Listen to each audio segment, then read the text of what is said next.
What happens when innovation meets the future of work? Hello and welcome to the Mary Poppins of Business live show. I'm Naili Makangu, the founder of Athena Leaders, and I'm on a mission to help you design a happy and productive workplace playground. If it's your first time on this show, then we've got something new that we're starting up. Today is going to be all about breaking news in the hybrid working space, especially when you add a layer of innovations and new ideas that's coming up. What do we have in store for you? Two great articles. But before we get into that, just a reminder of how we love to communicate with each other. First of all, this is not a monologue. So please do leave us comments. Hey, let us know where you are around the world, why you are on this show, and if there's anything you want to find out or your thoughts on the articles that we will be talking about today, please do let us know as well. Don't forget to share the news of our show with your colleagues, your friends, subscribe to our channel. And if there's anything you want to see on the show, do let us know. What are we going to look at today, and what is this breaking news in the future of work? Let's start by the first article. Well, before we get to that, one thing that I'm sure you've also noticed, since the beginning of the pandemic, there's no denying that there's been an increase in new application that helps us in the way that we work, the way that we collaborate with each other, the way that we hold conferences even. Now, have you ever thought about the housing rental market? What's happening up in that space, and why did this article make the cut today? Well, let me introduce you to Ukio. Ukio is a company that just raised 9 million from top European investors to expand their business. They've identified a gap in the way people use the rental application that's already available. They wanted to do something new and wanted to lead the change. So Ukio is a Spanish-based company started by two brothers, Stanley and Jeremy Fortreau. One thing I love about this is really, I wanted to use this article also as an example. We'll talk about it in a little bit detail during the discussion sections. But when you start looking at the product market fit and entering an area where you might think that there are a lot of big names or competition, well, the Fortreau brothers were not deterred by taking on a space that is well associated with Airbnb. So Ukio was founded about a year ago, and they are a Barcelona-based startup. They currently have 100 accommodation, mainly in Barcelona in Spain, and in Barcelona and Madrid, and they have at about 95% occupancy rate. Now, if you out there and thinking about where do I go and what site do I need to look at if I want to rent my accommodation, then I will definitely suggest that you check out Ukio.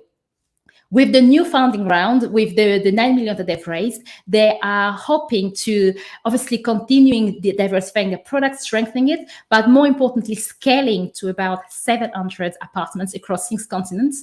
And next year, they are launching in Lisbon, Berlin, and London as well. So if you are in any of the cities or you're planning on traveling in the cities, do put it down on your list of things to check. The founding round was led by a French venture firm, Briga, with participation from many other angel investors.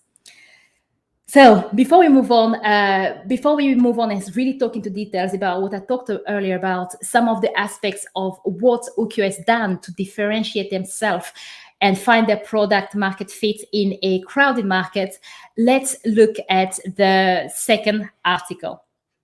As usual, if you have any comments, please do ask them in the chat and I'll be happy to respond. Or if you have any thoughts on Ukio and already thinking, Airbnb, how the hell are they going to do that? What are some of the challenges that you will see? Then put it in the chat as well. So the second article that caught my attention today was Facebook, and they've launched a virtual reality remote app work that they're calling Horizon Workroom. Yes, that's right. Facebook is also entering the virtual reality space. This is something that they've talked about for a while, and it's coming. Now, for us and for those who have been watching in the show, you're probably wondering, she's talking about virtual reality again. Yes, that's right. A few weeks ago, we looked at similar products or concepts that Accenture and Microsoft are working on together with other partners. They are calling their version of what they are building the nth floor. So this is really about using virtual reality to help connect enterprises. And how does it work? Well, if you want the demo, at least the nth floor, do go back to the article. We will put the link in the show, and for those who are watching later on as well. The idea is that you are wearing a virtual reality headset and you have two controllers. So because you are in this virtual reality, when you turn left or right, you can see a different world around you, a different scenario, and you can see obviously your co-workers in this particular sense of an application at work, and they can see you kind of some of your gestures as well because of the way you are moving your hands and you are holding on the controllers. This is really it's really interesting, and it's actually trying to see how we are trying to bring in even more of the body language and the personality into this virtual space and reality. One thing that I found quite interesting is when it comes to this article is this idea, and obviously one of the comments that Facebook and Mark Zuckerberg has said when it comes to this idea of how they want to grow the virtual reality space. They see this as the first step to something that's called the metaverse. And what is the metaverse? I'm not going to dwell into that because I absolutely love the concept. I'm a geek. I put my hands up, and I find that really exciting. This is really a connected, thinking about connected multiple universe that do different things all into one. Now, what do we know, or what have we seen that's kind of similar? So if you are a really like a proper techie geek person, then you probably see things like World of Warcraft, where you are walking around in a universe, you have to upgrade to get different armors, you have battles with other people. Those kind of not technology, but the kind of application technology already existed before. So, but now, rather than that being one universe, there are going to be many different universes doing different things that you can all integrate. Without leaving the comfort of your own house, you will be able to move to different places as well. For those who are not into that, one example will be Sims. If you've played the games The Sims, you might have seen something similar in terms of just the application of the game of virtual reality. And of course, Sims are not based on virtual reality, but for those who have played the game, you control a world. You control a world where you have a house, you have people living in that house, and they have to live a real life online. So you can get them to learn new skills, you can get them learn. They have to cook. If you can teach them to get a promotion, help them to get a promotion, or lose their job if you wanted them to. You need to make sure they shower every day, otherwise they will stink and nobody will want to be next to them. So this is really like an absorbing game. But of course, this is not in the virtual reality. Now, whenever we talk about this idea of multi-universe, this idea of creating a life online, if you're parents, you might have seen a lot of young people these days, and especially children, they play a lot of games and they get frustrated when they have to they want to have new things. So for example, they want to use real money to buy things online. It could be, I don't know if you've seen that, because I've had one of my younger cousin came to me. She's like, "Oh, I want a beautiful new dress for my avatar online, and I want to buy this new house for my avatar." But of course, I'm not very keen at this stage of my life to invest real money to buy a fake house in a game. But of course, other people do that a lot, and it's actually a very big growing business at the moment. Now, why did I explain all of that? Well, one of the discussions and the questions I wanted to put out to you watching this is, especially those who are in the remote working community, is how do you see the impact of using virtual reality and more specifically avatars to connect with each other? Is this going to impact the communication and collaboration that we have with others, or is it going to make it better? Before I share with you my thoughts, we will look at the third article.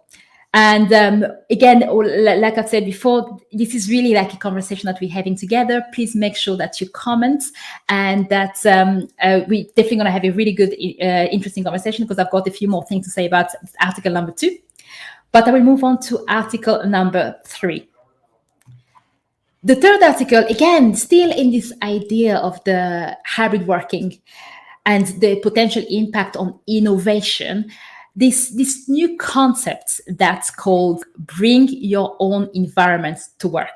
So bring your own environment to work is a new concept that a lot of people are talking about when it comes to the online, when it comes to this new online remote life. But why did it kind of captivate my attention? Well, before bring your own environment to work, I'm sure that many people were familiar to bring your own drinks, right? Have you been to a barbecue or to a party? And even some restaurants, to some extent, might serve food but tell you, hey, bring your own drinks. And this is the only things that I used to know back in the days. But then it moved forward. We went to another step, and that was about bringing your own devices to work. And that's usually when we started having a lot of different ways to communicate beyond just phones. People wanted to bring their phones to work or their tablets and connect to the Wi-Fi at work. And what the IT department might do, maybe create some kind of Wi-Fi service that you can log in if you're a visitor or a guest, and you can use that as well. But the other way, for example, if you have contractors that are using their own devices to work, then they will bring them to work and use them. And some remote companies as well, rather than shipping across computers in other countries, they might encourage people to use their own devices. And again, all of that is based on policies, whatever policy that you have defined at work. So how is that different than bring your own environment to work? And what are the potential headaches that leaders and managers need to think about with that kind of policy at work? And also another question is about what is the impact on innovation when we start mixing all of those words together? Bring your own environment is really about not just it's just not just what you are. It's not just about what you are currently doing or where you're currently working. It's about having the right or having the freedom to decide where you work. With hybrid working, this is going to happen a lot. And I guess there's a lot of, when you hear people talk online, there's a lot of clash between remote and hybrid working. So this is something for another episode. But if you think about how people are moving forward with hybrid working, some people might say, come to the office 1 day a week, which means that as an individual, you design your own environment and how you want to work. Some people might say, come to 2 days in the office at work. Does it mean that what do you do the next 3 days? It doesn't necessarily mean that you'll work from home. You might leave a town far away from your main office, and you might decide that 2 days you are in the office, 2 days you are in a co-working space close to your house, 1 day you are at home. Some people might design a different environment for them where they will be working from coffee shops and the rest. So when it comes to this idea of bringing your own environments, what I love about that, and again, one of the challenges that leaders will have to think about is how do you make sure that the team has what they need to work? What are the policies that you are putting in place to support them? And one of the headaches is if someone is coming to the office for 2 days and 2 days they're working from home, how do we make sure that they are ergonomically set up with the right chairs and material to be able to work? So that's another thing that's coming up with a lot of discussions as well. Now, again, just as a reminder, those are the main 3 topics that we talked about when we start looking at innovation meeting up with the future of work. It's really exciting. We had Ukio from the renting market, the housing renting market. We had Facebook with the virtual reality headset, and we had your bring your own environment to work. So what are my parting thoughts and my kind of discussion point, things that I really wanted to share with the audience, my take on it, and also some of the tips that you can take and start thinking differently? Let's start with a warning to people working in innovations, potentially future startups, or people who just like to tinker and come up with new ideas, business plan, and kind of do that very regularly. The bring your own environment to work can kind of cause problems in the future when it comes to IP and intellectual property. And how is that a problem? Well, one thing that you might not be aware of is if you are one of the people that use your work device to tinker and create new ideas and products, if it's proven that what you created on your work device, there could be cases where the company that's hiring you might claim some aspect of intellectual property. And even so, if you're doing that based on work time. For a start, that's not something that we'll condone or even promote here. But let's think about this new hybrid workflow. If you are bringing your own device to work, the boundary get mixed up. So if you're using your same laptop or desktop for work and for your personal stuff, when you create something and you come up with an innovation, how easy it is to keep the separation between, like we said, the church and the state, the separation between what you do for your own stuff, for your own innovation, for your own ideas of future startups, and what you do for work. If you are working in flexible hours, you could be working between 9 and let's say 7 o'clock in the morning until about 2 p.m. Yes, I used to work those crazy hours. And you work on that, let's say for your work. And after that, between 3 p.m. onwards, you might want to work on projects. And again, this is something I've done a lot, develop a lot of the leadership skills. And when I was learning mobile application development, so I used to do that. First part of my day dedicated to work. I've done my hours. If I need to work longer, work longer. Or if I don't, then I just work on my own personal projects. But because I was using separate devices, then the separation between, if I ever created something that I wanted to sell in the future, I wouldn't worry about the IP. So this is something I really wanted to share with people, because you really need to be aware of that, especially when we talk about people who are very creative or come up with new ideas, whether it's tech or not. Please make sure that you know what you are using when you are using. And for other people who might not think about intellectual property, why is important to still be aware and maintain that separation between devices for work and for your personal thing? One of the things that I'm not going to talk about it a lot in today, just because I'm still doing a lot of research and I want to find out where the wind will go with that new this new innovation. Many applications are now logging a lot more than you are aware of, and it's not always clear how they're using that information. So there could potentially be an impact on privacy in the future. How are they doing that? Well, even applications such as Microsoft and others are encouraging companies, especially in company-issued devices, to be installed with some kind of tracking devices. They want to make sure that people are not spending time when they cannot be seen. They are spending time online doing what they need to do. To what extent they're tracking, so far it depends on the application, and it's unknown really. What we know is that this information can be eventually sent to a manager, to HR. Is that a good thing or a bad thing? Personally, I don't condone tracking, and I believe that I believe in working in environment based on trust. And if you are thinking about relying on tracking, then I would say, please look at your workplace culture, whether you work in a workplace playground, and what you can do to build trust back, and also find different ways to assess productivity. But for anybody out there, then please do be careful. And the reason why I say that is if you're working on a 9-to-5 schedule, you should have nothing to worry about, right? Whether they're tracking or not, when you're working 9-to-5, you're meant to be working on work, right? So checking your Facebook maybe shouldn't be the right thing to do anyway. But when you are working in flexible environments, especially when you are setting your own hours, how easy or how hard it would be especially when you are using a work laptop and you're doing random hours, let's say, for example, 7 to 3.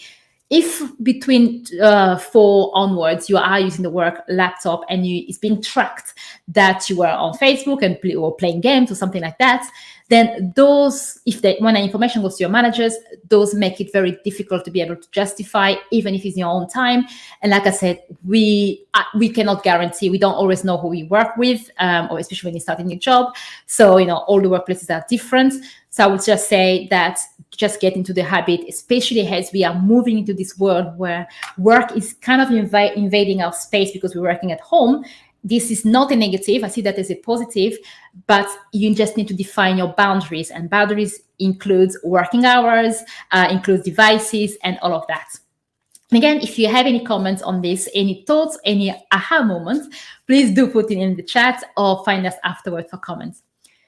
Now, let's go back to the other couple of articles and some things that I wanted to share with you before we wrap up for the next few minutes. So if you go back to Facebook and the metaverse, this is just a question. This is a question, a call out for you to kind of interact with us. We will be posting posts on social media on this topic, and it will be great to see so many people engaging. The question for you is this. Do you think that there is really a need for what Facebook is doing when it comes to, not just Facebook, but all of those organizations that are pushing virtual reality and avatars as a way of solving the connection problems for organizations that are not located in the same physical space? Why am I asking this? Well, whenever I work with startups, whenever I work with clients on whatever we will be developing, whether it's a small business or whatever the size of the company, the main question I've always asked is why. And the second question is, what problems are we trying to solve? And I guess the last one will be, our solution, do they really fit the problem that we are trying to solve? So yeah, just kind of think a little bit about that.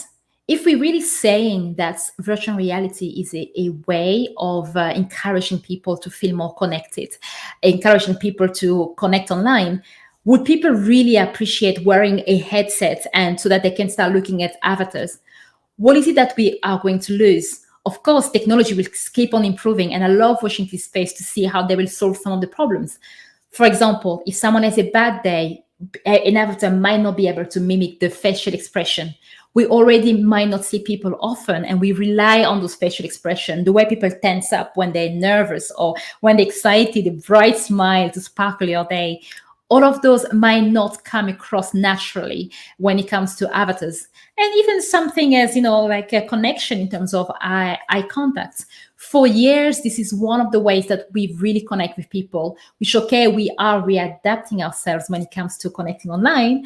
But if we're using avatars, what is it going to be? So this is your questions. This is your question for one of the biggest one for the show. Please do let me know if you think that the virtual reality is just a fad, a new fantasy, or you think that this is a really good application in terms of solving some of the issues that people have. Last, but definitely not least, let's go back and revisit Ukio. As I said before, the show was really about breaking news in a hybrid workplace and taking some aspect of innovation and how fusing the two give us this new mixture. And I'm glad to be talking about this Spanish-based startup, Ukio, as well. So what I love about this housing rental market is, especially when you're coming up with new ideas, a lot of people have that, whether it's a new idea for building a new business, a tech startup, a lot of people always think about competition, and they worry about competition, or they worry about the market being crowded and not sure how to enter it. And I'm sure that the brothers that started Ukio also had the same challenges and the same worries. Now let's look at how they've identified the product market fit and how they try to change the proposition to make it fit in a crowded market, especially a market with a big name like Airbnb. So how are they different? Well, in addition to Airbnb, what you might not know, there's also this concept of co-living. Co-living is really happening a lot. So it goes hand to hand with co-working, co-living. The best way to describe co-living is a hostel, a very really, really improved version of a hostel, where you might be sharing a space like the kitchen and the living room, but you have your own bedrooms. And in your bedrooms, it's set up with spaces to work, and you also have fast internet. Co-living is really to target digital nomads in the past, and it's quite popular. There's one called Urban Campers that I've been to in Spain, and there's one I'm also trying to go to in the Canary Islands. It's by a company called Repeople. So I spoke at their conference last year, and obviously I was hoping to go to Gran Canaria soon, but with the volcano, I'm not sure what's going to happen. But Ukio is kind of entering this market with solid players already there. And what is it that they're bringing that are different? One, they are really focusing on the quality of the accommodation. They know how hard it is for people, especially business people, whether you're running a business or not, or people or professional, I would say, when you want to go and spend a month in another place, you want to live in a certain kind of standards in terms of comfort. You want really good internet, because the last thing you want is to be in France and calling in and your connection is cutting up, and people might think that you're not actually working. So that is really important. So they're really working hard on that. The other thing that they've done as well is that they're looking more in terms of people who want to stay for longer. So it could be someone moving towns within the same country. And as you know, certain places you might end up in short-term accommodation for a long period of time. And again, you want to have everything that you need to be able to work. But more importantly, something that was already happening with remote working, this idea of traveling to maybe say find out more about the world, but staying in a place for so long, Now with hybrid working, there's potential of that happening even more. For example, someone might decide, I've done that before the pandemic. I was in Spain for 3 months, and it was a pain for me to find accommodation that had all the criteria in terms of what I wanted, how clean I wanted to be, the standards of the house, and more importantly, good internet as well, and avoid noise as possible because I do a lot of things on video. So a company like Ukio would really specialize on that. I remember spending a lot of time going to so many places and not finding the answer, and Airbnb wasn't the answer for me. So this is another way that a same problem that people have answered differently, Ukio have looked at it from a different angle, look at the niche market they wanted to go for, and provided a solution that fit into that. So this is something I also want to recommend to anybody out there watching and thinking about coming up with new business, tech startup or not, into how to think about how are you analyzing the markets, understanding where your product will fit, doing the research, and start really jump on a journey rather than being scared of thinking, oh, there's a lot of competition out there. So competition will always be there. So what is more important is making sure that you have the right product market fit. Now you have it. Those were the 3 breaking news that I wanted to share with you today. And I would love to find out more about your thoughts on those articles. Please feel free to connect and comment. The conversation doesn't stop right now. We'll continue online, and there'll be a lot of polls and questions during the week as well. So please do make sure to join us and interact with us as well. In the meantime, you are free to go design a happy and productive workplace playground wherever you are in the world.